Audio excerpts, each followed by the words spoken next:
The ceiling fan in the Harper living room clicked like a dying insect. I sat on the edge of the floral couch I'd been bought to match 12 years ago, hands folded in my lap, trying to look small. Lauren Harper, my adoptive mother, the woman who had dressed me up as a living memorial, stood over me, cheeks flushed with triumph and too much Chardonnay. "Ryan Bennett is engaged to a Harper," she repeated, voice trembling with righteousness. "A real Harper, not some knockoff we picked up at a truck stop." The slap came fast, open-palmed, professional. My head snapped sideways, the inside of my cheek split against my teeth. Copper bloomed across my tongue. I tasted 1989 and 2009 at the same time. Because I had already lived this night. I had already screamed, begged, clawed at the diamond ring on Ryan's finger until my nails broke. I had already married him anyway, carried his mother's insults like a second skin, hemorrhaged on an operating table. At the same time, Sophia, the prodigal daughter, whispered into my dying ear that the baby I'd lost had never been mine to begin with. This time, when my head came back around, I was smiling. Lauren faltered. "Did you hear me, Ava?" Every word I said was soft. Blood dotted my lower lip. I didn't wipe it away. "Take the ring. Take the boy. Take the whole damn future. I'm done." Sophia was leaning in the archway between the dining room and the foyer, arms crossed under a new silk blouse Lauren must have bought her that afternoon. She looked different from the scrawny girl in the faded photograph Lauren used to cry over taller. Sleek, predatory. Her eyes were the same flat brown I remembered from the night she told me, smiling, that Ryan had always been hers. "You sure?" Sophia asked, voice dripping honey and venom in equal measure. "I wouldn't want you to change your mind again, little sister." I stood, slowly, let them see I wasn't shaking. "I'm not your sister," I said, "and I'm not changing my mind. Ryan deserves the real Harper heiress. Congratulations." Lauren's mouth opened, closed. She had expected hysterics, bargaining, maybe another slap from me. She got none of it. Sophia pushed off the doorframe, sauntering closer. "You're being weirdly calm about this." "Am I?" I touched my cheek where the print of Lauren's hand still burned. "I'm just tired of pretending I belong here." I walked past them both. Past the staircase. I used to sneak down at 3 a.m. to study when Lauren locked the lights off at 10. Past the framed family portrait where my face had been carefully centered for 12 years to hide the fact that I didn't quite match. At the foot of the stairs, I paused.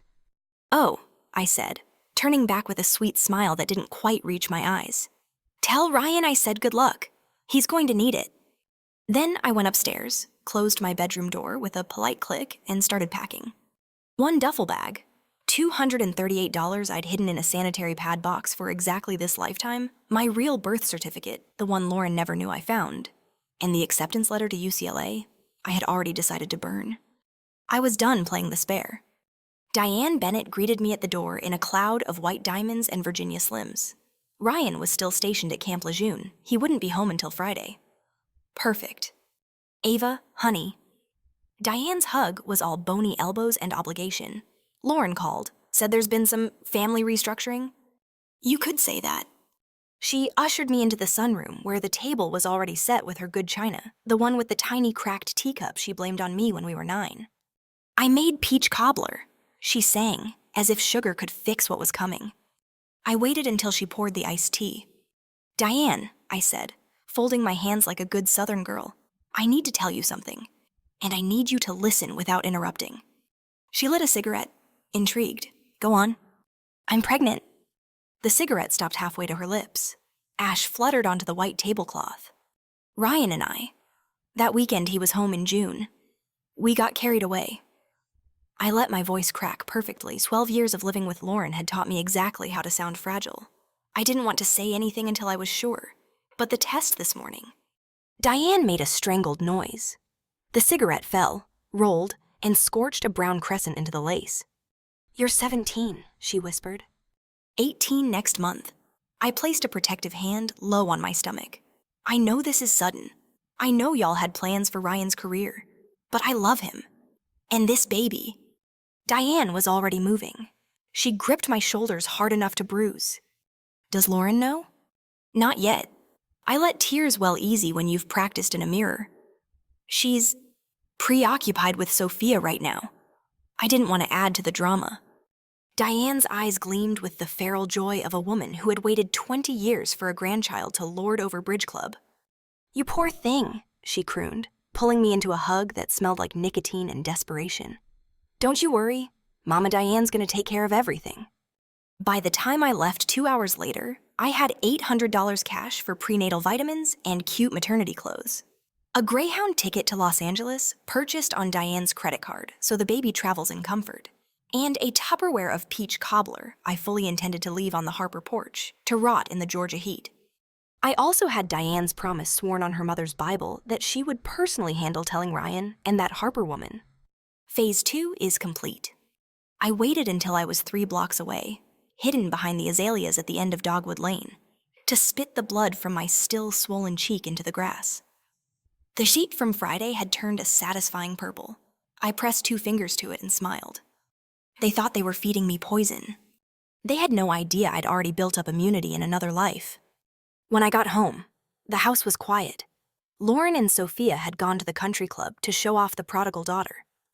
I left the cobbler on the welcome mat with a note in Diane's looping cursive. "Lauren, congratulations. Grandma, love, Ava and the baby." Then I went inside, pulled my duffel from under the bed, and sat down to wait for the fireworks. They started at 8:17 p.m. Diane Bennett's Cadillac screeched into the driveway hard enough to lay rubber.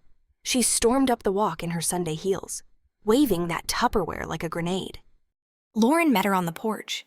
I watched through the lace curtains, volume off, heart beating slow and steady. Words were exchanged, shouting. Diane threw the cobbler. It exploded peach and crust across the azaleas.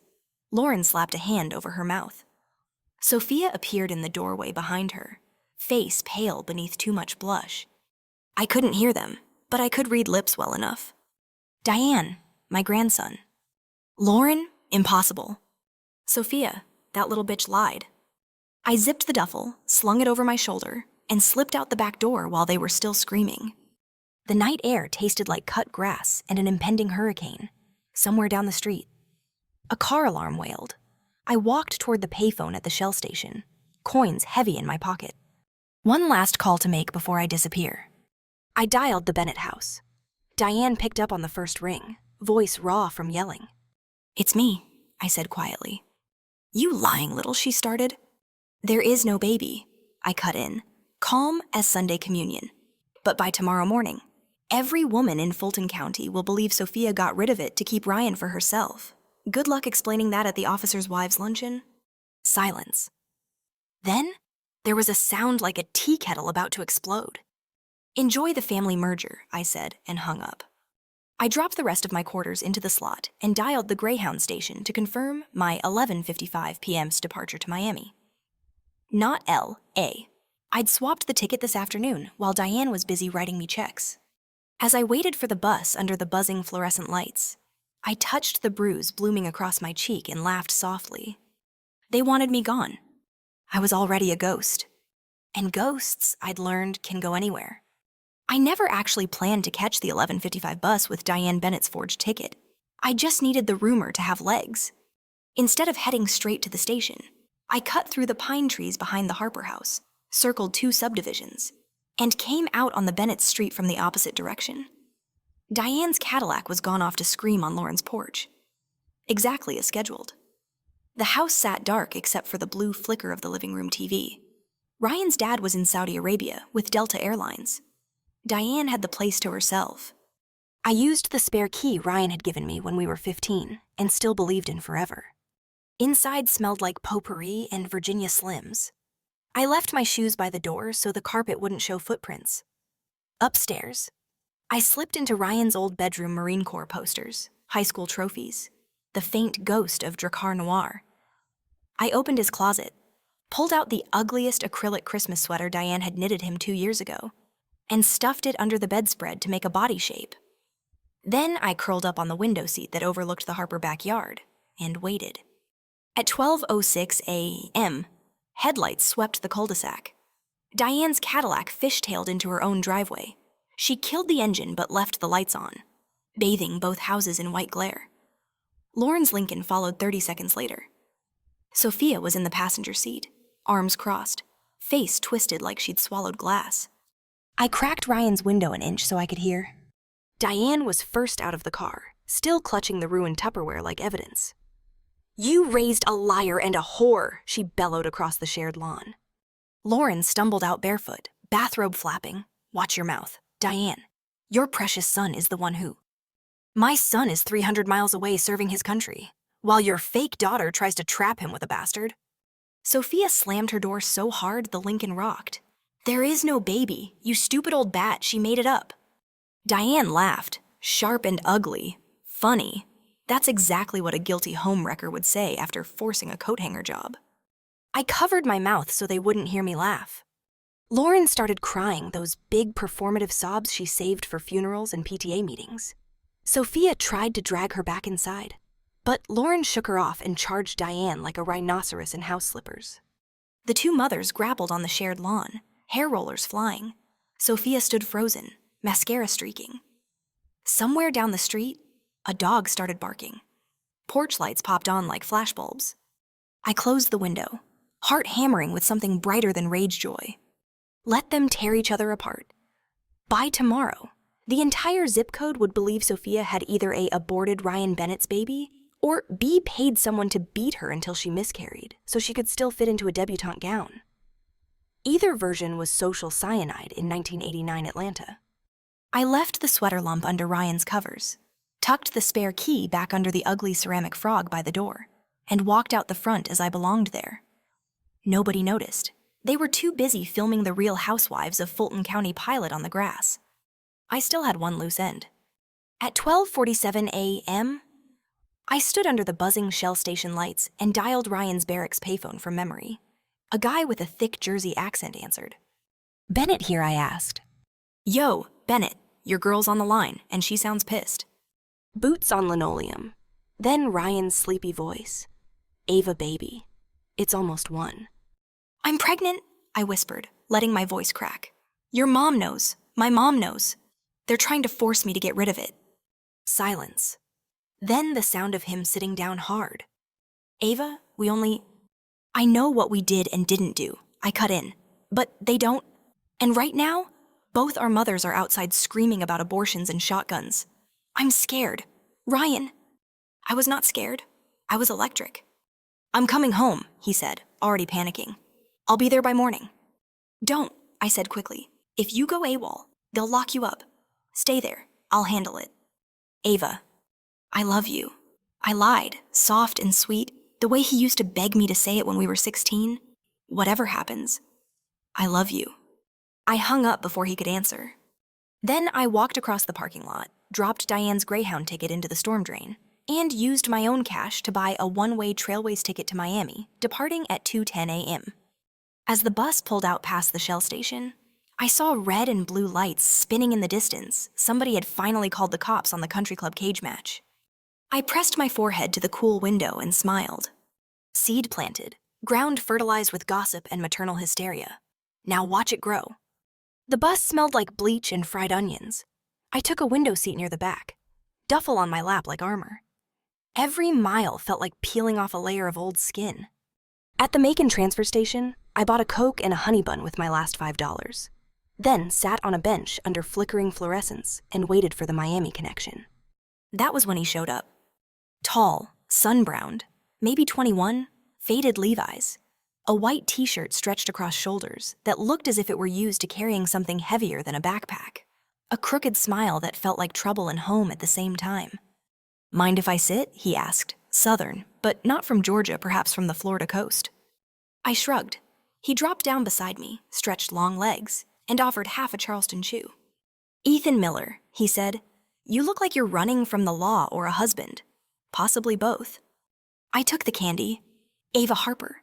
And it's worse than that. I'm running from 2 mothers-in-law who haven't even met yet." He laughed, low and easy. Sounds like a country song. More like a horror movie. The Miami bus was late. We talked because the night was humid and talking was better than thinking. He told me his grandfather had died the year before and left him a crumbling Art Deco hotel on Ocean Drive, 8 rooms, 7 toilets that work on alternate Tuesdays. He was heading back after settling the estate in Tallahassee. I told him I was 18, orphaned in every way that mattered, and carrying everything I owned in one bag. He didn't ask why I was lying about my age. He just nodded like he'd heard the story before and knew better than to push. When the bus finally wheezed in at 4:03 a.m., Ethan stood up with me. "Seats taken?" I warned, gesturing to the duffel. "I'll stand," he said, "but I'm riding with you to the end of the line. Pretty girls shouldn't travel alone with that much murder in their eyes."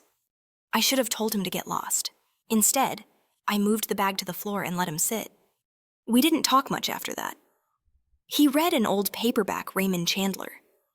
I stared out at the darkness and rehearsed the new name I'd chosen Ava Monroe. Simple, clean, impossible to trace back to Harper or Bennett.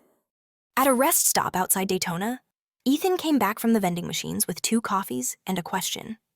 "You got a plan when you hit Miami." "Ava Monroe. Get a job, don't get dead in that order." He smiled as I'd just offered him a winning lottery ticket. "My hotel's a dump," he said, "but the night clerk just quit to join a cult in Oregon.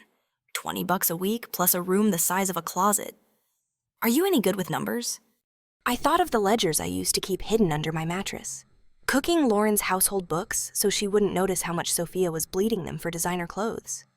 "I'm excellent with numbers," I said. He held out his hand.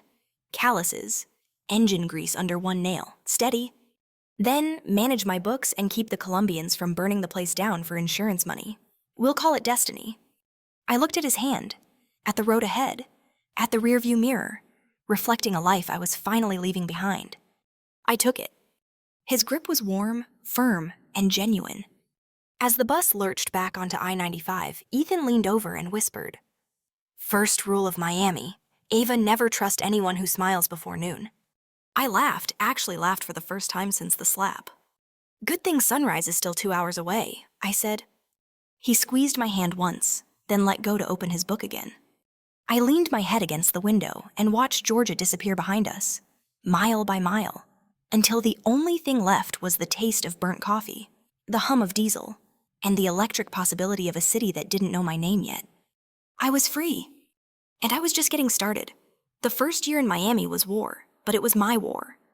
Ethan's hotel, the Ocean Star, was an 8-room establishment of cracked terrazzo and optimism. The roof leaked in 6 places.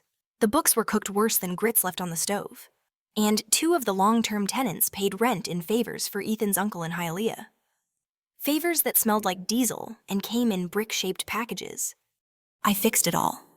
By day, I wore sundresses 2 sizes too big and charmed snowbirds into paying cash up front. By night, I sat on the front desk with a baseball bat across my knees and rewrote every ledger in neat blue ink. Within 4 months, we were in the black. Within 8, Ethan signed the deed over to both our names because, he said, "You're the only person I trust not to burn this place down while I sleep." I transformed the ground floor storage room into a boutique, featuring neon bikinis, sequined cocktail dresses, and anything that screamed money, sex, and new beginnings. Tourists called it the Pink Shop because I painted the door Pepto-Bismol pink to spite the Historic Preservation Board lines formed at 10 a.m. Sophia and Lauren still existed, but only as distant thunder. I caught fragments on visits to the beauty supply warehouse. Diane Bennett had suffered a nervous spell after Ryan's court-martial turns out going AWOL. Over a fake pregnancy looks bad on your record. Lauren's garden club had quietly expelled her when the abortion rumors refused to die. Sophia had vanished to finish her degree in Colorado Code for hiding a pregnancy nobody could prove was Ryan's. Good, let them rot in the suburbs they worshipped. Then, in the spring of '92, the thunder came looking for me. I was closing the boutique late, counting the day's take for $200 in crumpled 20s and traveler's checks, when the bell above the door jingled. I looked up and felt my old life walk in, wearing Chanel in desperation. Sophia Harper, tanned the color of fake bake, hair bleached white blonde, belly just starting to curve under a size 0 dress. "Well," she said, her voice syrupy with hate, "look who's become a little entrepreneur." I set the cash in the safe slowly and deliberately. The store's closed.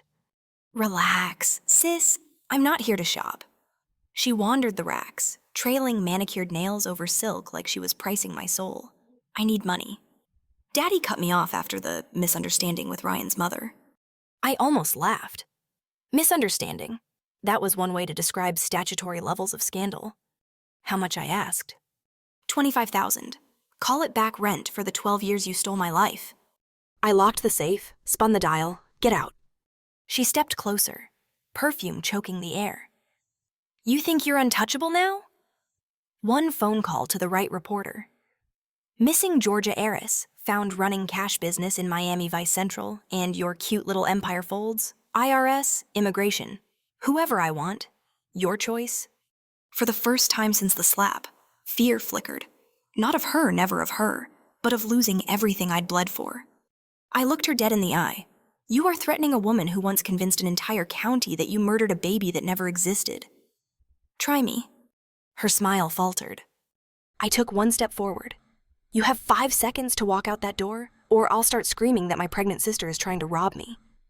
Miami cops love a blonde damsel in distress. The bell jingled again. Ethan filled the doorway, arms crossed, eyes flat and dangerous. He didn't say a word. He didn't have to. Sophia left, heels clicking in fury across the terrazzo. Ethan locked the door behind her, flipped the sign to closed, and pulled me against his chest. I was shaking rage, not fear. She's not done, I whispered into his shirt. I know, he said, but neither are we. I thought distance was armor. I was wrong. Sophia didn't come back herself. She weaponized the mail. First came the anonymous letters to our wholesalers. Do you know your star buyer is a runaway minor using a fake ID orders canceled overnight? Then the society pages in Atlanta, grainy photos of me at 16 in a debutante gown. Headlines screaming, Harper Harris alive and thriving in Sin City. Tourists still bought bikinis, but now they wanted selfies with the rich runaway. Reporters camped outside the Ocean Star. One particularly enterprising creep from the Miami Herald dug up my original birth certificate, Ava Marie Delgado, born to an unwed Cuban mother in Hialeah, sold for 2 cartons of Marlboros and a used Buick. Ethan's business partners, legitimate ones he was courting for a second hotel, started pulling out. Stock in the pink shop plummeted. I was cornered for the first time in this life. One night in March, I came home to find Ethan on the balcony, staring at the ocean as if it had betrayed him. The books were open on the table, red ink everywhere. We're 2 months from foreclosure, he said quietly. I can save the hotel or the boutique, not both. I felt the old panic rise, the same one from the night Lauren slapped me, the animal terror of being powerless again. I did the only thing I could think of. I called Sophia. She picked up on the second ring, smug as ever. Took you long enough. Name your price, I said. $250,000. Plus, you sign a statement saying I'm the victim in all this. Public apology tour. The works. I laughed until I cried. You're insane. Or I keep going until you have nothing left. Your pretty boyfriend loses everything his grandfather built. Tick-tock, Ava. I hung up and threw the phone into the ocean. Then I sat down and planned the endgame. It took 6 weeks. I flew to Atlanta alone, rented a car under Ethan's cousin's name, checked into a Motel 6 off I-75 and started digging.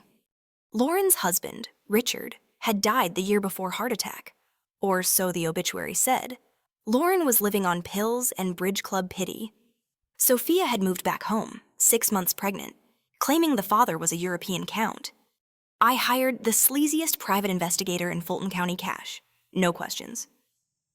3 days later, he handed me a manila envelope that was thick enough to choke on. Inside bank records, showing Richard Harper had been transferring $8,000 a month to an account in Sophia's real name, Sophia Marie Delgado, for the last 18 months of his life. Hotel receipts, love letters that would make a sailor blush. And best of all, a paternity test Sophia had tried to bury the baby was Richard's. Sophia hadn't just stolen my life. She'd been sleeping with her own adoptive father to finance the war against me. I almost felt sorry for her. Almost. I waited until the day of Richard Harper's memorial golf tournament. Lauren still hosted it every year, desperate to keep up appearances. The house was whole garden club ladies in pastel Lily Pulitzer, former debutantes sipping mimosas, a string quartet murdering Vivaldi on the back lawn. I walked in the front door wearing a black sheath dress and the calm of a woman who had already won. Lauren saw me first. Her glass slipped from her fingers and shattered on the marble. Ava, she whispered, as if summoning a ghost. Conversation died. 50 pairs of eyes turned. I smiled the same polite smile I'd perfected at 16 and held up the manila envelope. Ladies, I announced, voice carrying to the back row. I believe we have some family business to settle. Sophia waddled in from the sunroom, 7 months pregnant and furious. Get out, security. I ignored her and opened the envelope. Photos first, Richard and Sophia on a business trip to Hilton Head, her hand on his thigh under the table, then the bank transfers, then the paternity report, stamped and notarized. Gasps rippled like a wave. Someone dropped a tray of shrimp. Lauren made a sound like a wounded animal and lunged for the papers. I let her have them. She only needed to see the signature line Richard's looping scrawl next to the words, biological father. Sophia tried to run. 2 of the caterer's big guys Ethan had lent me for the day blocked the French doors. I stepped close enough to smell her fear. You wanted to burn my world down, I said softly. I just returned the favor. Cameras flashed. Reporters who had been staking out the boutique for months suddenly had a much better story to tell. By nightfall, it was on every channel from Jacksonville to Mobile, Georgia society scandal, prodigal daughter. Pregnant by late father. Lauren was hospitalized for exhaustion. Sophia disappeared into a state facility attempted fraud, extortion, and a few creative charges the DA tacked on for fun. Ryan sent one letter from wherever he was hiding, a single line scrawled on marine stationery. You win. I flew home to Miami the next morning. Ethan met me at the airport with our daughter on his hip, 9 months old. Black curls, my eyes, his smile. The foreclosure notices had been withdrawn the minute the scandal hit. Investors love a winner, even a ruthless one. We stood on the observation deck watching planes land, salt wind whipping my hair. You okay? He asked. I looked at the skyline pink and gold in mine. I'm not the spare anymore, I said. He kissed my temple. You never were. Years later, when Ocean Drive became the center of the universe, and our little hotel was worth 8 figures, people still asked about the scandal. I always gave the same answer. Some families are cursed, I'd say with a smile. I just helped them fulfill their destiny. And if sometimes, in the quiet before dawn, I still taste blood and hear the slap that woke me up, I smile wider. Because every empire needs an origin story, and mine began the moment I decided no one would ever make me yield again.